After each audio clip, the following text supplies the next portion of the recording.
अगर आप अपाहिज हो और आपको सीरियल किलर से बदला लेना है तो आप क्या करोगे? इसी एक इंटरेस्टिंग कंसेप्ट के साथ आज की मूवी आती है। आज मैं एक्सप्लेन करने वाला हूँ द फाइव। ये 2013 की कोरियन मूवी है।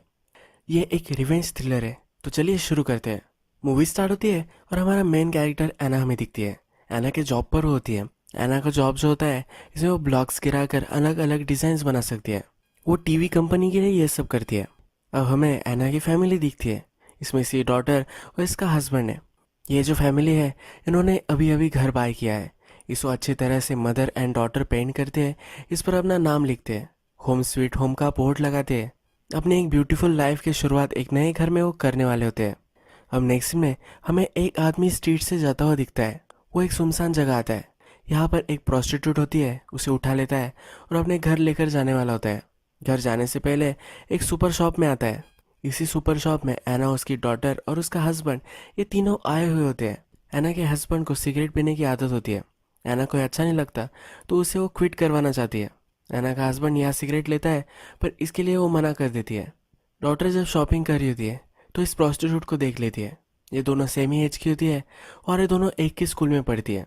ये इसकी ही क्लासमेट होती है। ये सिर्फ 14 ईयर्स की होती है। जब डॉटर उसकी फ्रेंड से पूछती है कि तुम यहाँ क्या कर रही हो, तो वो कहती है कि मेरे अंकल के साथ मैं आई हुई हूँ।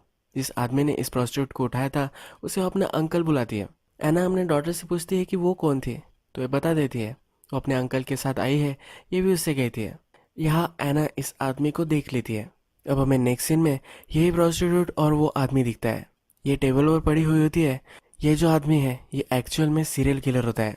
इसने टेबल पर उसे बांध दिया होता है और उसको वो काट रहा होता है। नेक्स्ट दिन सुबह एना की डॉटर का बर्थडे होता है। इसका केक लेने के लिए वो एक बेकरी में आते हैं।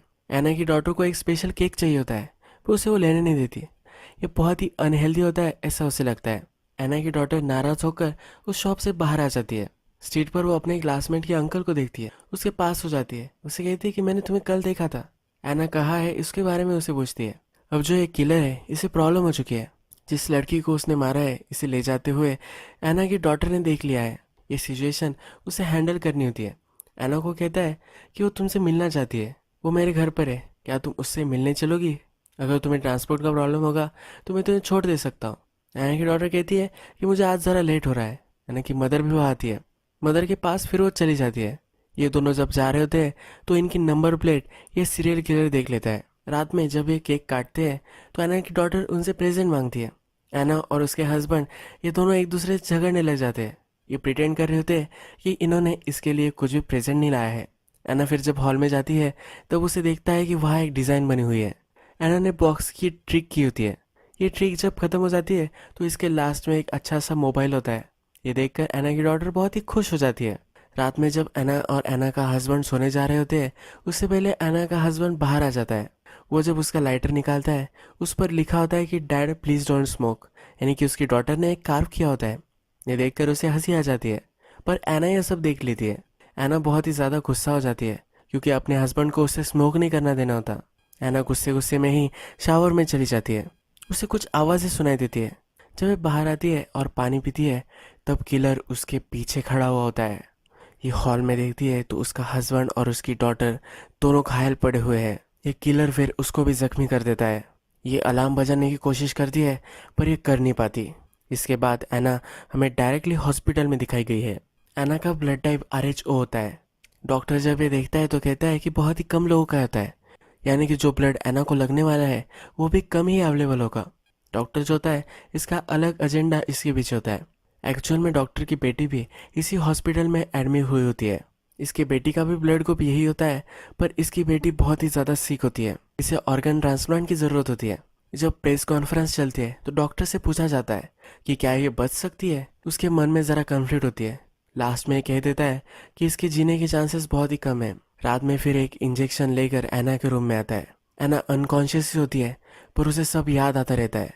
किलर उसके डॉटर, उसके हस्बैंड को मार रहा था, यह सब वो देख रही होती है। डॉक्टर उसके पास आकर कहता है कि मैं बहुत ही सॉरी हूँ, मुझे ये नहीं करना चाहिए, पर मेरे पास कोई ऑप्शन ही नहीं है। एना अगर मर जाती है तो उसके ऑर्गन इसकी डॉटर को मिल सकते हैं। ये इंजेक्शन उसे देने ही वाला होता है, तभी एना उसका हाथ पकड़ लेती है। ये फिर से होश में आ जाती है। एना की जीने की चाहत ये बहुत ही ज़्यादा होती है क्योंकि अब उसे बदला लेना है इस सीरियल किलर से। अब नेक्स्ट सीन में हमें दिखता है कि 2 साल गुजर चुके हैं। एना व्हीलचेयर पर है क्योंकि वो चल नहीं सकती। उसकी हेल्प करने के लिए हाइजिन नाम की उसकी एक फ्रेंड है। ये दोनों एक बेकरी में होते हैं। यहाँ एना फिर से वही केक देखती है जो उसकी डॉटर को चाहिए था। ये केक वो बाय कर लेती है। हाइजिन जो कैरेक्टर है ये बहुत ही चीयरफुल है। बेकरी के शॉप ओनर को कहती है कि आप आइज है, इसके लिए कुछ डिस्काउंट मिल जाएगा। बेकरी के शॉप ओनर को बहुत ही बुरा वो महसूस कराती है और वहाँ से अल्कोहल वो ले लेती है। ये फ्री में लेती है, इसके लिए इसे बहुत ही ज़्यादा खुशी होती है। एना जब बाहर आती है तो उसे दिखता है कि जैसे सीरियल किलर था वैसा ही दिखने वाला एक आदमी स्ट्रीट से जा रहा होता है। वो फिर अपने व्हील चेयर से आगे जाती है, उसके हाथ में चाकू होता है। उसे वो मारने वाली होती है तभी उसका फेस वो देख लेती है। ये सीरियल किलर नहीं होता। हाइजिन और एना फिर हमें पुलिस स्टेशन में दिखते हैं। पुलिस इसे कहती है कि तुम ऐसा नहीं कर सकती। बहुत ज़्यादा कंप्लेंट्स एना के आते हैं, ये हमेशा वो करती रहती है। पुलिस कहती है कि हम तुम्हारे डॉटर के किलर को ढूंढ लेंगे। एना और हाइजिन को पुलिस जो भी बता रही होती है ये हमेशा से पता होता है। एक ही बात वो हमेशा कहते हैं तो ये उनके पीछे बोलती है। इनको पुलिस पर अब थोड़ा सा भी विश्वास नहीं होता। एना अपने घर आती है, उसे हाइजिन का साथ नहीं चाहिए होता, पर हाइजिन भी उसके पीछे पीछे उसके घर पर आ जाती है। हाइजिन गॉड पर बहुत ही बिलीव करती है। एना को भी प्रे करने के लिए वो बोलती है। एना के जो लेटर्स होते हैं ये हाइजिन के पास आते हैं। गवर्नमेंट को हाइजिन का एड्रेस उसने दिया होता है। हाइजिन फिर उसके लेटर उसे वापस कर देती है। एना को बहुत ही इरिटेटिंग लगने लग जाती है तो उसे जाने के लिए वो बोलती है। अब हमें दिखता है कि एना रात में एक लाइटर ढूंढ रही है। जो सीरियल किलर था उसने उसके हस्बैंड का लाइटर ले लिया था। अगर वो इंटरनेट पर ये सेल कर रहा होगा तो इस लाइटर को ढूंढ रही होती है। ये एक लिमिटेड एडिशन का लाइटर होता है तो इसके पास ये सब होते हैं। जब रात में एक बायर से वो बात करने लग जाती है तो उस लाइटर के बारे में पूछती है। वो पूछती है कि क्या उस पर कुछ कार्विंग्स वगैरह है। वो कहता है कि हाँ, उस पर डोंट स्मोक डैड ये लिखा हुआ है। ये अब चौकन्ना हो जाती है। ये मैसेज जहाँ से आ रहे हैं इसका आईपी एड्रेस वगैरह सब लिख लेती है। ये इसे मिलने के लिए बुलाना चाहती है, पर जो सेल करने वाला होता है ये इस कन्वर्सेशन से एग्जिट कर लेता है। एना फिर रात में एक सुनसान जगह पर हमें दिखाई गई है। वो कुछ पैसे गुंडों को देती है और वो गन बाय करना चाहती है। ये अकेली है और व्हील चेयर पर है, इसलिए गुंडे वापस आते हैं, इसे मारते हैं और उनकी गन भी वापस ले लेते हैं। एना इसके लिए कुछ भी कर नहीं पाती। रात में हाइजिन फिर से एना के पास आती है। जो केक उन्होंने बाय किया था अब वो इसे लाइट करते हैं। हाइजिन फिर एना को समझाती है, ये जो मैं प्रेयर करती हूँ ये सिर्फ मेरे लिए करती हूँ। हाइजिन को ब्रेस्ट कैंसर था। उसका पति जो था इसे छोड़कर चला गया था। ये बहुत ही पेन में है और इसे जीने के लिए सिर्फ 3 महीने हैं। ये कहती है कि प्रेयर करने से मुझे बहुत अच्छा लगता है।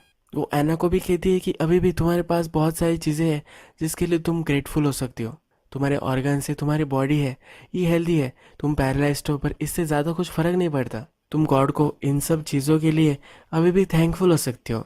एना फिर इंटरनेट पर ऑर्गन डोनेशन के बारे में सर्च करती है। एक सुबह जिस डॉक्टर ने उसे मारने की कोशिश की है उसे वो बुलवाती है। उससे कहती है कि मुझे लिस्ट चाहिए, जिन लोगों को ऑर्गन चाहिए इन सब लोगों की मुझे लिस्ट चाहिए। वो कहती है कि मुझे 5 लोग चाहिए। इसमें पहला जो है ये किसी के भी घर में घुस सकता है और चीज़ें बना सकता है, ऐसा कोई चाहिए। दूसरा हैकर चाहिए। तीसरा किसी को भी मार सकता है, पुलिस का बैकग्राउंड जिसका होगा वैसा एक आदमी चाहिए। एक डॉक्टर उसे चाहिए और ये 5 ही होती है। इसलिए इस मूवी का नाम द 5 है। डॉक्टर से पूछता है कि इसके बदले में मुझे क्या मिलेगा। ये कहती है तुम्हारी डॉटर को ऑर्गन चाहिए, मैं उसे लाइफ दे सकती हो। यानी ये एना अपने आप को मार देगी और ये उसके ऑर्गन निकाल कर अपने बेटी को लगा सकता है। ये जो बाकी 3 लोग हैं इन्हें भी ऑर्गन्स चाहिए तो अपने ऑर्गन्स इन्हें देने वाली होती है। इसका प्लान होता है इन सब लोगों की हेल्प लेकर अब वो सीरियल किलर को मारने वाली होती है। अब एना को ये जो लोग लगने वाले हैं ये सब दिखाए जाते हैं। इसमें से पहला जो है ये पुलिस के बैकग्राउंड वाला है। इसकी वाइफ बीमार होती है और उसे ऑर्गन लगने वाला होता है। उसकी वाइफ की जो हालत है इसके लिए उसको ही वो ब्लेम करती है। ये उसका हमेशा ख्याल रखता है। नेक्स्ट कैरेक्टर जो है ये गैंग के लिए काम करती है। ये एक हैकर होती है। इसकी मदर के ऑपरेशन के लिए इसे ऑर्गन लगने वाला होता है। इसके बाद जो होता है जो ब्रेकिंग कर सकता है इसे अपने लिए ऑर्गन चाहिए होता है। जब एना इन सब लोगों के पास जाती है और इन्हें समझाने की कोशिश करती है पर इस पर कोई भी बिलीव नहीं करता। एना फिर डॉक्टर को कॉल लगाती है। उससे कहती है अगर तुम्हें लगता है कि हमारा ऑपरेशन सक्सेसफुल रहना चाहिए तो तुम्हें भी इस पर कोऑपरेशन करना पड़ेगा। जो सब लोग हैं इन्हें डॉक्टर बुलवाता है, इन्हें सबको जो समझाता है। ये जो डील है ये करने के लिए अब डॉक्टर बता रहा है तो ये मान जाते हैं। हैकर को एना फिर आईपी एड्रेस दे देती है। हैकर को अपने बॉस से ये सब करने के लिए हेल्प चाहिए होती है। ये जब उसके बॉस के पास जाती है तो उसका बॉस उससे डिमांड करता है, उसे इससे इंटीमेट होना होता है। हैकर के पास कोई ऑप्शन नहीं होता तो इसके लिए वो मान जाती है। अब जब अपार्टमेंट का एड्रेस मिल चुका है तो वहाँ ब्रेकिंग करने के लिए जो इसे खोल सकता है इस आदमी को भेज देती है। इसका नाम ग्लास आय होता है। ये जब घर के अंदर घुस जाता है तो उसे लाइटर मिल जाता है जिसका ये घर था। इस आदमी का टेहो फिर रात में पीछा करता है, उसे टेजर से टीज करता है और घर पर लेकर आता है। एना जब इसे देखती है तो एक किलर नहीं होता, इसे वो बांध देती है। ये जब होश में आता है तब इससे सवाल पूछने लग जाती है। इसे वो डरा रही होती है, अगर इसने कुछ क्वेश्चंस का आंसर नहीं किया तो उसे मार देगी। ये फिर उसे कहता है कि मैं टैक्सी ड्राइवर हूँ। ये जो लाइटर था एक क्लाइंट का गिर गया था। इस क्लाइंट का लोकेशन वगैरह सब कुछ वो बता देता है। जिस शॉप से एक किलर आया था इस शॉप का नाम भी उसे बता देता है। एना फिर इसे छोड़ देती है। एना सबको कहती है कि जिस आदमी को तुमने ढूंढा है ये गलत है, इन्हें और भी अब काम करना पड़ेगा। ये इससे खुश नहीं होते। टेहो डॉक्टर के पास जाता है, उसे जब सिचुएशन हुई है ये सब समझाता है। टेहो डॉक्टर से कहता है कि मैं ही डायरेक्टली एना के पास जा सकता हूँ, उसे मारकर हम उसके ऑर्गन निकाल सकते हैं। इसके लिए डॉक्टर भी मान जाता है। ये करने के लिए एना के घर पर जब टेहो आता है तो वहाँ हाइजीन होती है। ये वो वहाँ कर नहीं पाता। जब हाइजीन वहाँ से चली जाती है तब टैक्सी आ जाती है। उसका जो चांस होता है वो चला जाता है। एना को हैकर कॉल लगाती है, उसे वो मिलने के लिए बुलाती है। एना जब वहाँ जाती है तो हैकर का बॉस भी उसके साथ होता है। हैकर अपने बॉस की हेल्प लेकर एना के ऑर्गन्स निकालने वाली होती है। इसका बॉस जो होता है ये बहुत ही घटिया होता है। इसका अलग ही प्लान होता है। ये इन दोनों के ऑर्गन सेल करने वाला होता है। यह दोनों फिर रेजिस्ट करती है पर टेहो वहाँ आ जाता है, इन दोनों को बचा लेता है। एना को टैक्सी से पीछा ही कर रहा था। ये सब लोग एक ही रूम में फिर मिलते हैं।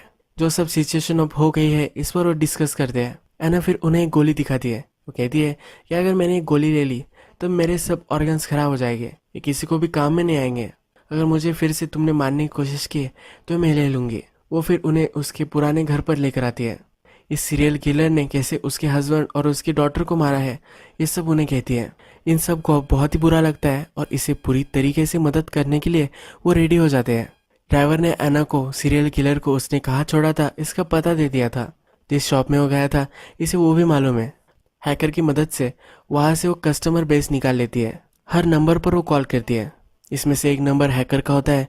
जब उसे कॉल करती है तो उसका आवाज़ पहचान लेती है। इसके बाद नेक्स्ट सीन में हमें सीरियल किलर दिखता है। एक और दूसरी लड़की को उसने अपने घर पर लाया हुआ होता है। इस लड़की को पता चल जाता है ये कुछ गलत उसके साथ करने वाला है। वो वहाँ से भागने की कोशिश करती है। इसे पकड़ लेता है, इसे वो मार देता है। जिस लड़कियों को मारता है इन्हें वो छोटी सी डॉल में कन्वर्ट कर देता है। ये इन्हें कहता है कि अब तुम फिर से बॉर्न होगी और बहुत ही ब्यूटीफुल बन जाओगे। ये अपने आप को आर्टिस्ट समझता है। ग्लास आय और एना दोनों सीरियल किलर के घर के बाहर फिर बैठ जाते हैं। ये गाड़ी में होते हैं और एक किलर बाहर निकलता है। ग्लास आय उसे पूछता है कि क्या यही है। ये कहती है कि मुझे ठीक से उसे देखना पड़ेगा। किलर नोटिस करता है कि सस्पिशियस व्हीकल यहाँ है। ये खिड़की से अंदर झाँकता है। एना अब इसे अच्छी तरीके से देख लेती है और इसे पहचान लेती है। ये जो कार की ग्लासेस होती है इस पर फिल्म चढ़ाई होती है। वो अंदर देख नहीं पाता। पीछे से वो देखने की कोशिश करता है पर ये दोनों झुक जाते हैं। जब ये किलर चला जाता है तो ग्लास आय एना को घर में घुसने के लिए मदद करता है। जब ये घर में जाती है तो बहुत सारी डॉल्स देखती है, यानी कि बहुत सारी लड़कियों को उसने मार दिया है। वह अपनी डॉटर का फोन और उसका नेकलेस ये सब चीजें देखती है। जो किलर होता है उसकी कुछ चीजें घर पर रह जाती है। थोड़ी देर में फिर से घर में वापस आता है और एना वहाँ होती है। एना वही छुप जाती है। ये जब सब चीजें देखता है तो इसे लगता है कि यहाँ कुछ गड़बड़ है। वह सब छानने लग जाता है कि फिर डोर पर नॉक आ जाती है। ये नॉक ग्लास आय की होती है। ये इससे कहता है कि स्पेशल ऑफर है, अगर मैगजीन ले लोगे तुम्हें कुछ स्पेशल चीजें हम दे सकते हैं। किलर फिर इसे इग्नोर करता है, घर लॉक कर कर वहां से निकल जाता है। एना जब ग्लास आय के साथ गाड़ी में बैठी हुई होती है तो कहती है हमें वापस जाना चाहिए। उसकी बेटी का नेकलेस वहाँ है, ये उससे कहती है। ग्लास आय कहता है कि ये बहुत ही डेंजरस है, हमें नहीं कर सकते। हमारी जो डील हुई थी इसके बारे में तुम सोचो। एना भी कहती है कि ठीक है, तुम ऑपरेशन के लिए रेडी रहो। एना फिर अपने फ्रेंड हाइजीन से मिलने जाती है। हाइजीन हमेशा अपने घर पर उसे डिनर के लिए बुलाती है पर एना कभी भी उसके घर नहीं जाती। तो अब वो मरने वाली है तो इससे पहले वो हाइजीन के घर जाकर खाना खाना चाहती है। जब ये खाना खा रहे होते हैं तो हाइजीन को पता चल जाता है कुछ ना कुछ तो गड़बड़ यहाँ है। वो एना को बोलती है कि जो रिवेंज होता है ये करने से पहले बहुत ही स्वीट लगता है, पर जब तुम रिवेंज ले लेते हो तो पूरी लाइफ तक तुम्हें हंट करता रहता है। तुम मरने के बाद फिर हेल में चली जाती हो। एना कहती है कि वैसे भी मेरी लाइफ हेल ही है, जो मैं महसूस कर रही हूँ ये कुछ हेल से कम नहीं है। नेक्स्ट सीन में हमें सीरियल किलर एक आर्ट गैलरी में दिखता है। ये एक डॉल्स का बड़ा आर्टिस्ट होता है। इस पर डेहो नजर रख रहा होता है। रात में ग्लास आय को बुरा लगता है कि एना की डॉटर का नेकलेस उसे मिलना चाहिए। वो फिर से किलर के घर पर आ जाता है। किलर के घर पर सीसीटीवी कैमरास होते हैं और किलर ये हमेशा अपने मोबाइल से देख सकता है। किलर ये नोटिस कर लेता है और वहां से चला जाता है। डेहो उस पर नजर रख रहा होता है, पर अपना जो कोट होता है ये दूसरे को पहना देता है। यानी कि डेहो को लगता है कि यह किलर अभी भी वही है।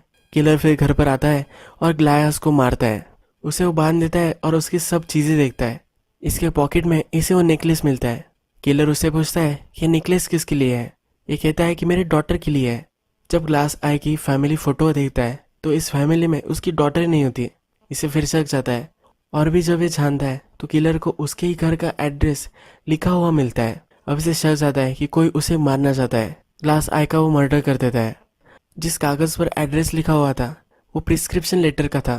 जो एक किलर है, जहाँ भी वो मर्डर करता है वहां से बहुत सारी चीजें लेकर आता है। ये चीजें उसने एक जगह पर रखी हुई होती है। इस जगह पर वो जाता है। इन सब चीजों में एक लेटर पैड ढूंढता है। ये लेटर पैड, ये पेपर और एक लेटर पैड मैच कर जाता है। इसे अब पता चल जाता है कि 2 साल पहले इसने जिसका मर्डर किया था उसका ही लेटर पैड है। ये फिर एना का पता निकालने लग जाता है। उसके हॉस्पिटल से ये उसका पता निकाल भी लेता है। उसका फोन नंबर भी इसे मिल जाता है। ये एना को कॉल लगाता है पर कुछ भी नहीं बोलता। डेहो को पता चलता है कि जो किलर है वो वहाँ था ही नहीं। डेहो ग्लास आय को कॉल करता है, उसका फोन नहीं लग रहा। वो फिर एना के पास आता है। उससे कहता है कि किलर को तुम्हारे बारे में पता चल चुका है। अब हम उसे हंट नहीं कर रहे तो वो हमें हंट कर रहा है। तुम्हें एक सेफ जगह पर चला जाना चाहिए। वो कभी भी तुम्हारे घर में आ सकता है। एना जो होती है उसका एड्रेस उसने गलत दिया होता है। एक्चुअल में हाइजीन जहाँ रहती है वही का एड्रेस उसने दिया होता है। ये किलर फिर हाइजीन के पास आ जाता है। हाइजीन को धमकाता है, एना का एड्रेस पूछता है। पर हाइजीन की फैमिली को भी इसी किलर ने मारा था। अब वो इससे कुछ भी इन्फॉर्मेशन नहीं देने वाली तो किलर उसको भी मार कर चला जाता है। डॉक्टर, हैकर, डेनहो और एना ये सब अब मीटिंग कर रहे हैं। एना हैकर से पूछती है कि मुझे सिर्फ उसका नई लोकेशन दे दो, बाकी जो सब होगा वो मैं देख लूंगी। अब तुम लोगों को इसमें इन्वॉल्व नहीं होना चाहिए। ग्लास आई मर गया है तो ये बहुत ही डेंजरस है। किलर का फोन बंद होता है तो हैकर उसे हेल्प नहीं कर सकते। अब हमें डेहो अपनी वाइफ से मिलता हुआ दिखता है, डॉक्टर अपनी डॉटर से और हैकर अपनी मदर से। इनको अपने चाहने वालों के लिए बहुत ही बुरा लग रहा होता है। नेक्स्ट सीन में हमें एना क्रिमेटोरियम में आई हुई दिखती है। किलर उसे ट्रैक करता हुआ वहां आ जाता है। ये उसे बाहर निकालता है। उससे कहता है कि मुझे याद है कि किस तरह से मैं तुम्हारे हस्बैंड और तुम्हारे डॉटर को मार दिया था। उसे बाहर एक स्टेयरकेस के पास लेकर आता है। वहां से उसे ढकेल देता है। वहां डेहो भी आ जाता है। डेहो एना को प्रोटेक्ट करने के लिए उसका पीछा ही कर रहा होता है तो वहां वो आ जाता है। एना को बचा लेता है और किलर का पीछा करने लग जाता है। ये बहुत दूर तक उसका पीछा करता है। इन दोनों में फाइट होती है और डेहो उसे बेहोश कर देता है। इस किलर को फिर वो एक जगह पर लेकर आते हैं। डॉक्टर और एना एक साथ होते हैं तो ये न्यूज़ डेहो उसे बता देता है। डेहो जहाँ है वहाँ आने के लिए बोलता है। इस घर में आने के बाद डेहो जब अपनी वुंड्स देख रहा होता है तो वहाँ किलर उठ जाता है। इसे वो बेहोश कर देता है। जिस टेबल पे किलर को एक मशीन से वो मारने वाले थे उसी टेबल पर अब वो डेहो को बांध देता है। मशीन ऑन कर देता है और एना को कॉल लगाता है। एना फिर किलर के घर पे पहुंच जाती है। उसकी जो सब डॉल्स वगैरह है इसे तहस नहस करने लग जाती है। इसका वीडियो बनाकर किलर को भेज देती है। वो कहती है कि इसे जाने दो, वरना तुम्हारे जो सब डॉल्स है इन सब को मैं तबाह कर दूंगी। ये किलर फिर डेहो को छोड़ देता है। उसे घर आने लग जाता है। ये जब घर पर आता है तो एना ने बहुत सारे बूबी ट्रैप्स वहाँ बिछाए हुए होते हैं। एक दोरी पर इसका पैर पड़ जाता है तो एक एरो भी इसे लग जाता है। जब एक किलर अंदर आता है तो एक हेवी चीज उस पर वो गिरा देती है। यहाँ हैकर और एना दोनों होते हैं। इनको लगता है बेहोश हो चुका है। हैकर उसके पास जाती है तो उसका पैर वो पकड़ लेता है। उसे बहुत ही जख्मी वो कर देता है। हैकर को छोड़ दे तो एना फिर से उसकी डॉल फोड़ने लग जाती है। किलर को बहुत ही पेन महसूस होता है। उसके पास जाता है, कहता है कि अब तुम्हारा खत्म हो चुका है। एना कहती है कि तुम नक में सड़ोगे। किलर उसे मार ही देने वाला होता है। डेहो वहां पहुंच जाता है। इन दोनों में बहुत फाइट होती है और ये दोनों बहुत ही ज्यादा जख्मी हो जाते हैं। ये दोनों अनकॉन्शियस होते हैं पर इसमें से किलर उठ जाता है। वो एना के पास आता है। एना के पास एक लाइटर होता है।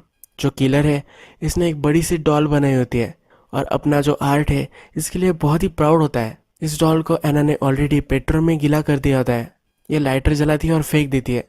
ये जो डॉल है ये जलने लग जाती है। किलर को रोना आने लग जाता है। वो वही फूट फूट कर रोने लग जाता है। जब इसकी डॉल मिट जाती है तो एना से कहता है कि मैं तुम्हें कभी भी फर्गियो नहीं करूंगा। एना को मारने के लिए उसके पास आ रहा होता है पर ये जो डॉल है इसमें स्पाइक्स होते हैं। एना ने इस तरह से इस डॉल को सेटअप किया होता है कि इसकी स्टिंग टूट जाए। इसकी स्टिंग टूट जाती है और ये जो स्पाइक्स थे ये किलर में घुस जाते हैं। किलर यही मर जाता है। ये मर गया है पर एना को अभी भी उसका जो पेन है ये नम नहीं हुआ है। वो कहती है कि इस तरह से इतना इजी तुम कैसे मर सकते हो। ये रोने लग जाती है। डॉक्टर फिर वहाँ आता है। उसके पास एक इंजेक्शन होता है जिससे वो उसे मारने वाला होता है। हैकर और डेहो ये दोनों उससे कहते हैं कि अब इसे मत मारो। अगर हमारी फैमिली को पता चला कि उन्हें ऑर्गन किस तरह से मिले हैं तो उन्हें अच्छा नहीं लगेगा। डॉक्टर अब मानने नहीं वाला होता। वो इंजेक्शन लेता है, आयना के पास आता है, उसे पूछता है, उसे कहता है कि तुम समझ सकती हो कि मैं क्यों कर रहा हूँ। ऐना बोलती है कि मैं समझ सकती हूँ, मैं भी एक मदर थी, मुझे पता है कि तुम क्या महसूस कर रहे हो। डॉक्टर उसे इंजेक्शन देने वाला होता है पर इसके हाथ कांपने लग जाते हैं। ये इंजेक्शन वो रख देता है। अब ये वो नहीं कर सकता। ऐना खुद ये इंजेक्शन उठा लेती है और अपने आप को दे देती है। रिवेंज लेने के बाद भी इसे जो सेटिस्फैक्शन मिलना चाहिए था वो नहीं मिला है और अपने फैमिली के बिना वो नहीं रह सकती है, तो इसलिए अपने आप को मार देती है। अब एंड क्रेडिट्स रोल होते हैं और हमें पता चलता है कि डॉक्टर की बेटी अब हेल्दी हो चुकी है। हैकर की मदर भी जिंदा है और जो डेहो था उसकी वाइफ भी अब सही है। इसकी वाइफ अब प्रेग्नेंट है और दोनों अब बहुत ही खुश है। यही मूवी खत्म हो जाती है। अगर आपको वीडियो अच्छा लगा होगा तो प्लीज़ इस वीडियो को लाइक कर दीजिएगा। मैं बहुत सारी मूवीज़ लेकर आता रहता हूँ, तो प्लीज़ इस चैनल को सब्सक्राइब कर दीजिए, यानी कि आपको सब मूवीज़ मिलती रहे। बेल नोटिफिकेशन आइकन भी दबाना मत भूलिए, यानी कि आप कोई भी वीडियो मिस ना करें। हम वैसे मिलेंगे एक नई मूवी के साथ। तब तक के लिए थैंक यू और आप अपने आप का ख्याल रखिए।